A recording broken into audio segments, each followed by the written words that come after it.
અમારે આજ કહ તૂટે કડિયા તળીને અંગની ઉનળમાં પછી હમિયું હામે ના મોઈ તાહડિયું મોળિયા એટલે રાજભાને આ બહુ સારા વિચારો છે અને બધું આજના અવસર રાજપરાને આંગણે અને એમાં બધો બહિકો હયાનો બાગ પણ એમાં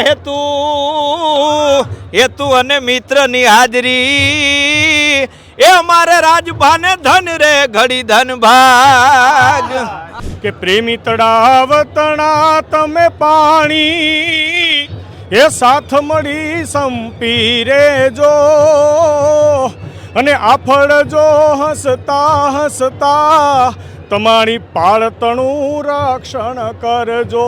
આ ચારણ સમાજ બધો આનંદમાં છે. અહીંયા સ્વર્ગ ઊભું કરી દીધું એવું રાજભાઈએ કર્યું. ગુજરાતનું તો ગૌરવ છે પણ અમારા માટે તો એ ચારણ રત્ન છે. કે કાળી અંધારી એ આમાં કાયું હું જેની એવી વરણ માથે પડી રાત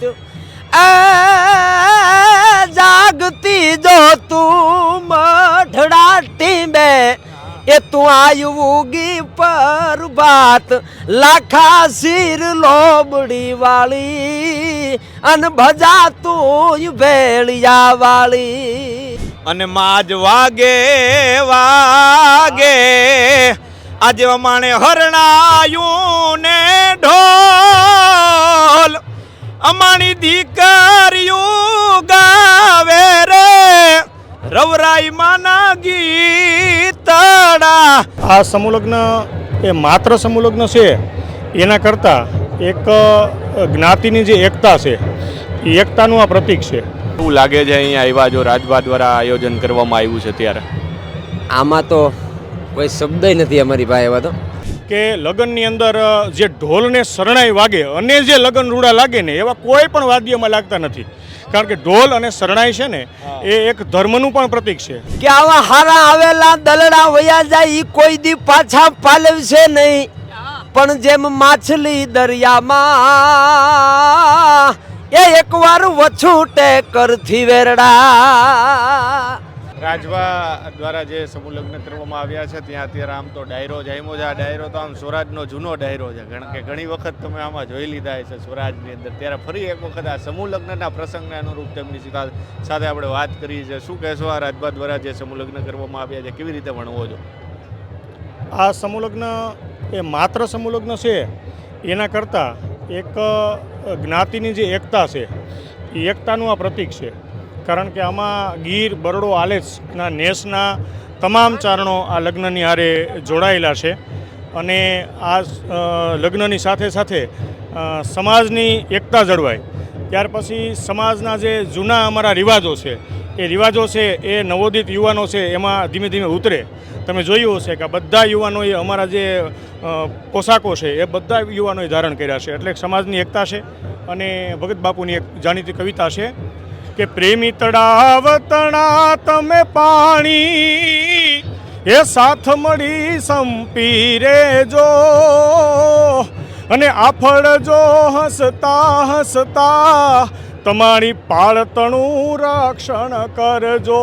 એ તમે આફળ જો હસતા હસતા ને તમારી પાળતણું રક્ષણ કરજો. કોઈ પીવે કોઈ મેલ ધુવે તમે તમારે પંથ જજો.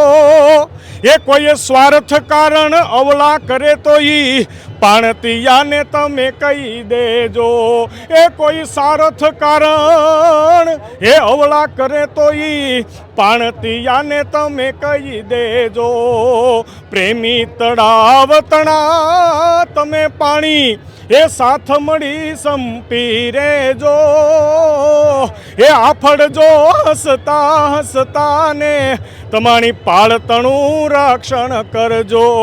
અને શૈલીન મહત્વની કડી કે કાદવને એ ઉરમાં સંઘર્ષો તો તમે ડોળા થશો શિશેરા બનશો. કાદવને ઉરમાં એ સંઘર્ષો તો તમે ડોળા બનશો શિશરા બનશો. એ પછી હંસ કિનારા છોડી જશે ઓલા પગ ધોળા બગને મળશો. એ હંસ કિનારા છોડી જશે પછી પગ ધોળા બગને મળશો. એટલે આ સમૂહ લગ્ન છે એ અમારા સમાજનું એકતાનું પ્રતીક છે. બિલકુલ પરંપરાની વાત કરીએ તો જે હજુ પણ આમ તો શહેરની અંદર ડીજે વાગતા હોય, નાચતા હોય, પરંતુ અહીંયા તો એક અલગ પરંપરા જે છે તે જોવા મળી રહી છે. સંસ્કૃતિ ચારણ સમાજની જે છે તેને હજી પણ જીવંત રાખવામાં આવી રહી છે. આપ જે પ્રકારે જોયું કે શરણાઈ અને ઢોલ નગારા વાગી રહ્યા છે, અહીંયા જે વરાજા જે છે તે કોઈ આમ જે ચારણી તમારું જે કહેવાય કે તેમના પરંપરા વેશની અંદર તેઓ આવ્યા છે, એ બાબતે શું કહેશો? આજે જ રાતના જે ડાયરો હતો એમાં અમારે એક દેવરાજભાઈ ગઢવી ઉપલેટાવાળા કલાકાર બોલ્યા હતા કે લગ્નની અંદર જે ઢોલને શરણાઈ વાગે અને જે લગ્ન રૂડા લાગે ને એવા કોઈ પણ વાદ્યમાં લાગતા નથી. કારણ કે ઢોલ અને શરણાઈ છે ને એ એક ધર્મનું પણ પ્રતીક છે. સાથે સાથે આ લગ્નની અંદર ઢોલ અને શરણાઈ વાગતા હોય ને રૂડા વરરાજા લાગતા હોય તો અમારી આ જે પરંપરા છે ને તમે જુઓ તમામે તમામ અમારા 18 વરરાજા તમે જુઓ અમારા જ્ઞાતિના પોશાકમાં. એવું નહીં સમૂહ લગ્નમાં, અમે ઘરે જ્યારે લગ્ન થાય ગીરના નેસડામાં ત્યારે પણ આ જ પોશાકની અંદર વરરાજાઓ હોય છે. એટલે અમે અમારો જે પારંપરિક પોશાક છે, પારંપરિક રીત રિવાજો છે, આ બધું જ જાળવી રાખ્યું છે. અમારી જ્ઞાતિમાં છે ને સાહેબ, ગોરે અમારી જ્ઞાતિમાં ગોર અમારા જ ગોર હોય છે, જે અમારા પારંપરિક ગોર છે. ત્યાર પછી તમે જોયું અમારા દેવ બારોટ, એ અમારા દેવ છે, એમાં પારંપરિક દેવ છે. એ પછી આ જે ઢોલ વગાડે ને એને મોતિયા કહીએ અમે. અમારા પારંપરિક ઢોલ જ્ઞાતિ હારે જોડાયેલા છે, વારસાગત આવેલા આવે છે એમનો. એટલે આ બધું જે અમારી સંસ્કૃતિ છે એને જાળવવા માટે અમે બધા સુંદર મજાના આ સમૂહ લગ્નનું આયોજન કરીએ છીએ. બિલકુલ રામસિંહ છે આપણી સાથે, તેમની સાથે વાત કરીશું. આમ તો સ્વરાજના જાણીતા ચહેરા હે રામસિંહ. રામસિંહ કેમ છો? પહેલા તો અરે મજામાં મજામાં. તમારે શું આજે આ સમૂહ લગ્નને લઈને કેવું લાગે છે? અહીંયા આવ્યા જો રાજભા દ્વારા આયોજન કરવામાં આવ્યું છે ત્યારે આમાં તો કોઈ શબ્દ નથી અમારી પાસે એવા તો. પણ મને એક ડુઓ યાદ આવે કે ચારણ મીઠા બોલ હે ને ચારણ બોલે તોલ, પણ ચારણ से ચારણ મિલે એ આજ વહીં જે ઘડી અનમોલ. અમારે આજ કહ તૂટે કડિયા તળીને અંગની ઉનળમાં પછી હમયું હામે ના મોય તાહડિયું મોળિયા. એટલે રાજભાને આ બહુ સારા વિચારો છે અને બધું સારું આ બધું સરી છે. અને અમે બધા હેતુ બધા ભેળા એક થઈને મેં ભાઈએ કડી બેડી ને કે હારા કિનારે જાઓ ને તો વાંધો નહીં આવે, બાકી આડાવાળા ભેગજો ક્યાંય રહેવો નહીં.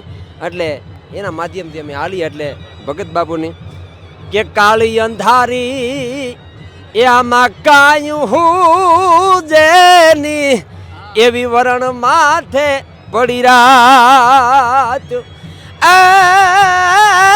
જાગતી જો તું મઢડા ટીંબે એ તું આયુગી પર બાત લાખા શીર લોબડી વાળી અને ભજા તું ભેળિયા વાળી. બિલકુલ આ ચારણ સમાજ અહીંયા આજે એક જગ્યાએ એક મંડપ નીચે ભેગો થયો છે. ચારણ સમાજને આજે એક તાંતડે બાંધવાનું કામ રાજભા ગઢવીએ કર્યું છે. અને આપની જે પરંપરા અને સંસ્કૃતિ છે એના વિશે શું કહેશો? આ તો બહુ જૂની પરંપરા છે. નામનો રાજભાનું વારસા. આ તો હું એમ કહું છું અટાણામાં 21મી સદીમાં આની આ પરંપરામાં રાજભા એમ કહે છે કે બધું કોઈ ઓલું બધું નહીં, પણ આપણી જ પરંપરામાં કે આવા હારા આવેલા દલડા વયા જાય ઈ કોઈ દી પાછા પાલવશે નહીં, પણ જેમ માછલી દરિયામાં એ એકવાર વછૂટે કરથી વેરડા. અરે આતા મૂછું વાકી અને માથે પાઘડીને જેના કડે સિરોહી તલવાર, પણ જેના આંગણે ઘોડા થન ગને એ માણો ભલો જે કાઠિયાવાડ. રાજપરાના મુકામે સહી. એટલે કે અમાણી આઈ રવરાઈ ના હેરે અને આજ આ દાયરાનો બધો બહેકો હયાનો ભાવ, પણ આજ ચારણ બધાની હાજરી એ અમાણે ધન ગડી ધન ભાગ. ધન ઘડી અમારે આ ધન ભાગ છે અમારા માટે. આ ડાયરો આખો ભેગો થયો, આ ડાયરાને તમારી ભાષામાં શું કહેવાય? અમારી ભાષામાં તો મેં કીધું કે અમારી પાસે એવા કોઈ શબ્દ જ એવા નથી કે ડાયરા પાસે. પણ આજ હાવ કહું તૂટે કોઈ એકાબીજામાં હેત પ્રેમ ગુણ બધા ભાવથી જ મળ્યા, બધા ભાઈઓ થઈને એકતાથી જ બધા એવા અમે મળ્યા છીએ. એમાં જોડાણ માટે જોડાણા છે. શું કહેશો આજે સમૂહ લગ્નમાં આવ્યા છો? આજે રાજપરાને આંગણે આજ આનંદ, આજ ઉસરંગ, આજ નેનુમાં નેન સખી અમાણે આઈ રવરાઈને આંગણે આજ કંચન વરિહા મેઘ એવું આજે અમારે આખી સમાજનો અહીં નાચનો જે તેડો છે અને રાજભાને આંગણે આજે આનંદ જ છે. એટલે એક દુઆથી શરૂઆત કરું કે આજે અવસર રવરાઈને આંગણે અને એમાં બધો બહિકો હયાનો બાગ પણ અવસર રે આજના અવસર રાજપરાને આંગણે અને એમાં બધો બહિકો હયાનો બાગ પણ એમાં હેતુ અને મિત્રની હાજરી એ અમારે રાજભાને ધન રે ઘડી ધન ભાગ. અને એકાદું લગ્ન ગીત કે આવો આવો એ તમે આવો રવરાય આઈ તમે આવો ને રે આવો ને અમાણે આંગણે માતાજી અને માજ વાગે આજે અમાણે હરણાયું ને ઢોલ અમારી દીકરીયું ગાવે રે રવરાઈ માના ગીતડા